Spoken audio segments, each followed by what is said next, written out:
प्यारे विद्यार्थियों, नमस्कार। हम लोग हिंदी साहित्य के सेकंड पेपर में पढ़ रहे हैं हिंदी एकांकी का स्वरूप और विकास। इससे पूर्व जो वीडियो मैंने इस विषय में अपलोड किया था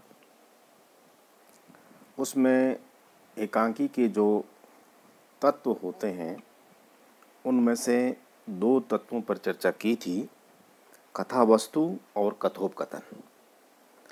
आज हम इससे आगे शेष बचे हुए जो 8 तत्व हैं उनके बारे में चर्चा करेंगे। तो चलिए शुरू करते हैं। एकांकी का तीसरा प्रमुख तत्व होता है पात्र एवं चरित्र चित्रण। एकांकी में एकांकीकार अपने कथानक को मूर्त रूप देने के लिए अनेक पात्रों की सृष्टि करता है और इन्हीं के माध्यम से अपने विचारों को अभिव्यक्त करता है। यानी एकांकीकार को जो कुछ कहना होता है वो इन पात्रों के माध्यम से ही कहता है। पात्र ही कथा को गति एवं विकास देते हैं। पात्र योजना के लिए यह अनिवार्य है कि एकांकीकार ऐसे पात्रों का चयन करे जिनका संबंध सामान्य जनजीवन से हो। यानी जिन पात्रों का सृजन एकांकीकार एकांकी में करे वो विश्वसनीय हो, वो अति मानवीय नहीं हो और दर्शक और पाठक को उन पात्रों को देख करके ऐसा आभास हो कि ये तो हम जैसे ही हैं और ऐसे पात्र तो समाज में हमने देखे हैं। अगर सामान्य जनजीवन से अतिरिक्त किसी पात्र का चरित्र चित्रण एकांकीकार करेगा तो एकांकी की जो विश्वसनीयता है वो बाधित होगी। साथ ही जिनका अपना स्वतंत्र और निजी व्यक्तित्व हो। पात्र दो प्रकार के हो सकते हैं।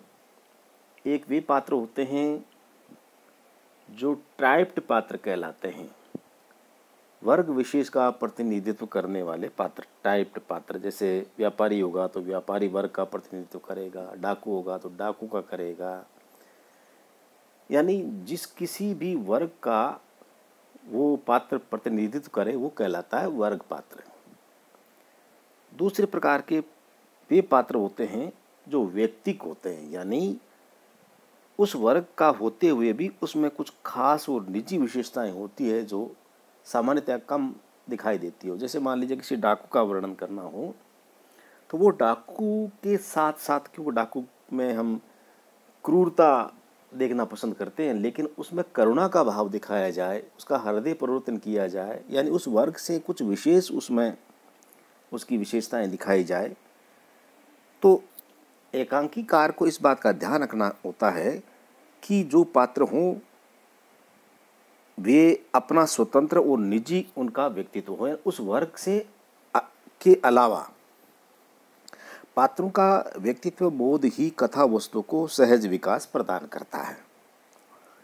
पात्रों की क्रियाशीलता में ही एकांकी की सफलता का रहस्य नीत होता है। यानी पात्र जितने एक्टिव होंगे, क्रियाशील होंगे, क्यों पात्र जब अभिनय करेंगे तभी वो कथा आगे बढ़ेगी।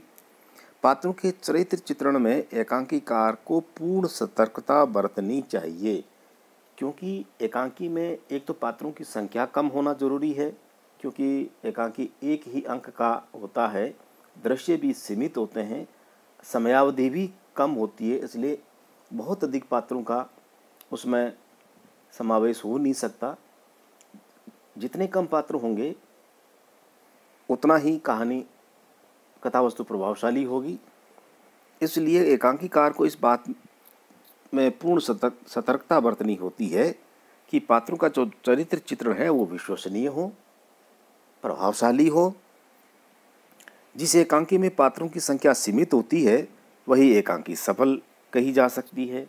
यानी ज़्यादा लंबे चौड़े पात्र अगर ले लिए जाएं तो उन सभी का सीमित समय में एक अंक में चंद दृश्यों में उसके चरित्र का पूर्ण विकास एकांकीकार दिखा नहीं पाएगा।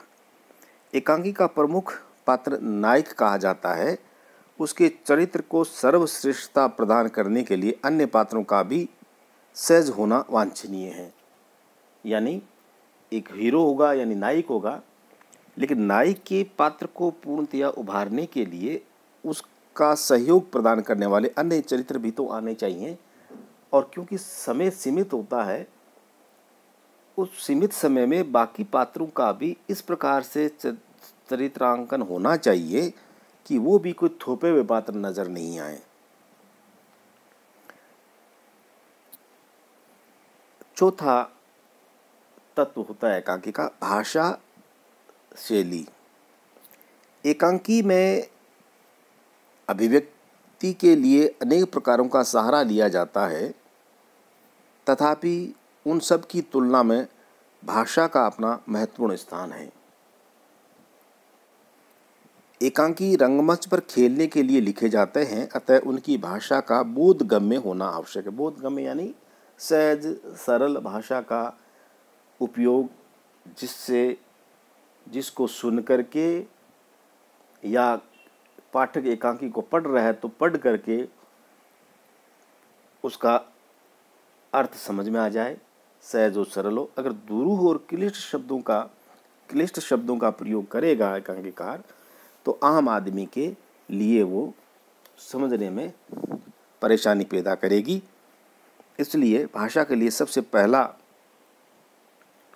पहली विशेषता ये होनी चाहिए एकांकी में भाषा के लिए कि भाषा बोधगम्य हो, साथ ही वह सुगम भी हो ताकि विचारों को ठीक प्रकार से संप्रेषित किया जा सके। यानी नाट्यकार जो विचार दर्शक तक या पाठक तक पहुंचाना चाहता है वो आसानी से पहुंच सके। भाषा पात्र और परिवेश के अनुकूल होनी चाहिए, ये सबसे ज़्यादा ज़रूरी है। यानी जो पात्र है भाषा उसके अनुकूल होनी चाहिए। मान लीजिए किसी जिला कलेक्टर का चित्रण करना है तो वो मजदूर की भाषा नहीं बोलेगा, और मजदूर का चित्रण करना है तो वो फर्राटेदार अंग्रेजी या उतनी परिनिष्ठ भाषा का उपयोग नहीं करेगा। यानी जैसा पात्र है वैसी ही भाषा होनी चाहिए, और साथ ही जैसा परिवेश है यानी जो वातावरण है आसपास का उसके अनुकूल भाषा होनी चाहिए। सभी चरित्रों की भाषा उनके व्यक्तित्व के अनुरूप होनी चाहिए। यानी जैसा व्यक्तित्व पात्र का है वो जब बोले तो वो भाषा उस पर सूट करे, उसके व्यक्तित्व के अनुरूप वो भाषा। अब मान लीजिए कोई मजदूर दिखाया जा रहा है, वो फर्राटेदार अंग्रेजी बोल रहा है या धारा प्रवाह संस्कृत में श्लोक पढ़ रहा है, तो ये थोड़ी सी हास्यास्पद वाली स्थिति हो जाएगी। एकांकी में भाषा के साथ ही शैली पर भी विशेष ध्यान दिया जाना चाहिए। एकांकी के लिए मुख्य रूप से नाटकीय शैली का ही प्रयोग होना चाहिए। नाटकीय शैली यानी तुरंत घटनाक्रम आगे से आगे बढ़ते रहे और गति उसकी तीव्र हो, तेज हो, कौतूहल और जिज्ञासा बनी रहे ताकि दर्शक और पाठक उसके साथ जुड़े रहें। घटनाक्रम एक के बाद एक घटित हों और मुख्य जो संवेदना है जिस पर ये एकांकी लिखी जा रही है उससे वो जुड़े हुए हों, क्योंकि इसके लिए किसी भी अन्य शैली का प्रयोग उपयुक्त नहीं होगा, केवल नाटकीय शैली का ही प्रयोग किया जा सकता है। पांचवा जो तत्व होता है वो है उद्देश्य। या प्रश्न ये उपस्थित होता है कि भी एकांकीकार एकांकी क्यों लिखे, क्या मकसद होना चाहिए, और जो उसका मकसद है उसको किस प्रकार से पाठकों और दर्शकों तक पहुंचाया जाए। प्रत्येक रचना अपना कोई न कोई उद्देश्य पाठक या दर्शकों के सामने प्रस्तुत करती है। एकांकीकार भी विभिन्न चरित्रों के संवादों के माध्यम से अपने विचारों को अभिव्यक्त करता है। अब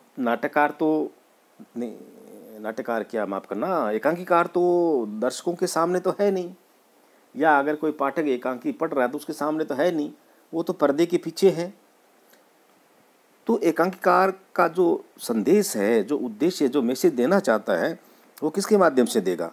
वो देगा चरित्रों के आपसी संवाद के माध्यम से। यानी जो पात्र हैं वो आपस में जो वार्तालाप करेंगे, संवाद बोलेंगे, उससे वो उद्देश्य पाठक या दर्शक तक पहुंच पाएगा, प्रकट हो पाएगा उनके ऊपर।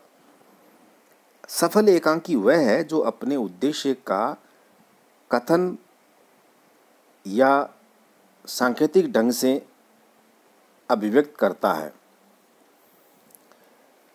यानी एकांकी सफल वो कहलाएगी जिसमें जो एकांकीकार का उद्देश्य है वो पात्रों के संवाद के माध्यम से एक सांकेतिक तरीके से दर्शक या पाठक तक पहुंच जाए। कथावस्तु के अनुसार ही एकांकी रचना के विभिन्न उद्देश्य होते हैं। यानी जिस प्रकार की कथावस्तु चुनी है एकांकीकार ने, उसी के अनुरूप उसका उद्देश्य होगा। जीवन के अंतर्विरोधों और विषमताओं की आलोचना एकांकी में व्यंग्यात्मक ढंग से की जानी चाहिए। उद्देश्य की महत्ता ही एकांकी को स्मृति में दीर्घजीवी बनाती है। यानी जो उद्देश्य है यानी जिस उद्देश्य को लेकर के एकांकीकार ने एकांकी की रचना की है, उसकी महत्ता पाठक या दर्शक के लिए कितनी महत्वपूर्ण है, उसका महत्व क्या है, यही निर्भर करता है कि कोई एकांकी कितनी दीर्घजीवी हो, यानी कितने लंबे समय तक समसामयिक बनी रहेगी। तीसरा आता है संकलन त्रय। छठा संकलन त्रय वो छठा तत्व है जिसको एकांकी के लिए आवश्यक माना गया है। अब बात करते हैं कि संकलन त्रय है क्या। एकांकी में स्वाभाविकता उत्पन्न करने के लिए संकलन त्रय का होना बहुत आवश्यक है। संकलन त्रय का मतलब है कार्य, काल और स्थान की एकता। कार्य, काल और स्थान की एकता। एकांकी में संकलन त्रय से तात्पर्य है एक ही कार्य एक ही समय में और एक ही स्थान पर होना चाहिए, जिससे दर्शक उसकी पूर्ण अनुभूति कर सके। किसी घटना या विषय का समय के साथ पूर्ण ऐक्य होना एकांकी की सफलता के लिए बहुत महत्वपूर्ण है।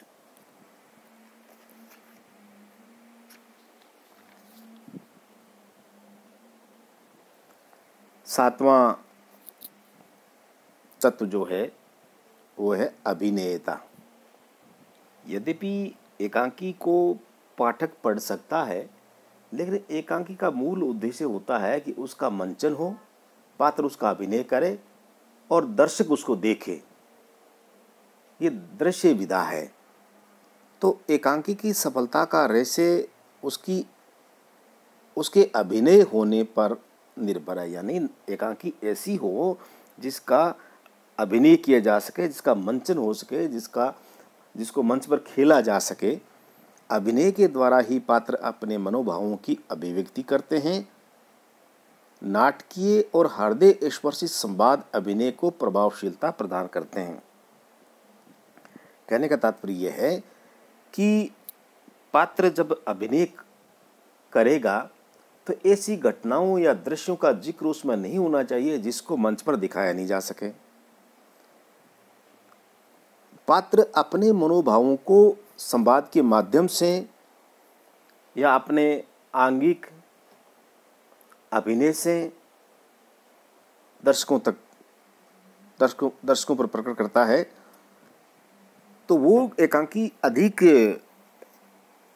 हृदय स्पर्शी होगी, जिसमें संवाद बहुत नाटकीय और हृदय स्पर्शी हो और बहुत प्रभावशाली संवाद के साथ साथ पात्रों का अभिनय भी जीवंत हो। एकांकी की रचना अभिनय को ही दृष्टि में रखकर की जाती है। इस दृष्टि से विषय भी ऐसा चुना जाता है जिसमें अभिनयशील संवादों की योजना की जा सके। यानी संवाद ऐसे हों जिसका अभिनय पात्र कर सके और जो संवाद बोला जा रहा है उसको प्रत्यक्ष कर सके उस मंच पर ही। अब मान लीजिए मनोज जगत की किसी अंतर्द्वंद का जिक्र कर दिया जाए तो उसके मन में जो कुछ चल रहा है उसको प्रकट कैसे करेगा जो पात्र है वो। किसी युद्ध भूमि का लंबा चौड़ा दृश्य वर्णन कर दिया, कटी फटी लाशें, चीखना चिल्लाना, बम के गोले यानी कहने मतलब जो भी दृश्य उसको तो एकांकी में नहीं दिखाया जा सकता। रंग निर्देश की सहायता से नाटक के उद्देश्य और उसकी रंगमंचीय आवश्यकताओं को मूर्त रूप दिया जाता है, क्योंकि रंग निर्देश अभिनय में सहायता प्रदान करता है। यानी जो उसका डायरेक्टर होता है, निर्देशक होता है, वो नाटककार एकांकीकार की जो कल्पना है उसको साकार करने की कोशिश करता है मंच पर। पात्रों की वेशभूषा, उनके हाव भाव एवं अंग संचालन अभिनय को प्रभावशाली बनाते हैं। यानी जो पात्र होंगे और एकांकिका जिसको अभिनय करना है, जिस एकांकिका, उस एकांकी के देश, काल और वातावरण के अनुरूप उनकी वेशभूषा होनी चाहिए। जैसे मान लीजिए रामायण की किसी घटना का जिक्र करना है एकांकी में, और राम को दिखाया है हाथ में लैपटॉप लिए हुए या हाथ में घड़ी बांधे हुए, तो ये थोड़ा हास्यास्पद हो जाएगा। उस युग की जो वेशभूषा थी उसको धारण करके मंच पर अगर अभिनेता आता है तो वो ज़्यादा प्रभावशाली होता है। साथ ही उसकी हाव भाव और जो अंग संचालन है, यानी जिस प्रकार संवाद से वो दर्शकों तक अपनी बात पहुंचाता है, उसी प्रकार से अपने अंग संचालन से भी पहुंचा सकता है। अनेक प्रकार के भाव जो आंखों से, चेहरे से यानी मुखाकृति से पहुंचा सकता है, उसमें अगर कुशल होगा अभिनेता तो ये और अधिक प्रभावशाली होगी एकांकी। सभी कुछ कथोपकथनों के द्वारा व्यक्त नहीं किया जा सकता। यानी जो कुछ दर्शक या पाठक तक पहुंचाना है वो केवल डायलॉग से नहीं हो सकता, अभिनेता को उसमें कुशल होना पड़ता है। अतः उसका रंग निर्देश द्वारा ही संप्रेषण आवश्यक है। यानी मंच पर कुशल निर्देशक की दिशा निर्देशन में ही उसका मंचन हो सकता है। रंगमंच की साज सज्जा और रंगमंच के संकेतों का अपना एक अलग महत्व होता है, जिसको हम लोग बैकग्राउंड कहते हैं। आपने फिल्में देखी होगी या टीवी पर जो भी सीरियल वगैरह देखते हैं, तो पात्र के पीछे जो कुछ भी दिखाया जाता है बैकग्राउंड में, चाहे संगीत हो, चाहे दृश्यावली हो, वो उस भाव के अनुरूप होनी चाहिए, और इसके माध्यम से एकांकी को और अधिक प्रभावशाली बनाया जा सकता है। एकांकी की सफलता के लिए उसका अभिनय होना बहुत आवश्यक है। एकमात्र शर्त यह है कि एकांकी सबसे ज़्यादा प्रभावशाली वह होगी जिस एकांकी का मंच पर अभिनय किया जा सके। आठवां और अंतिम जो तत्व है वो है अंतर्द्वंद्व।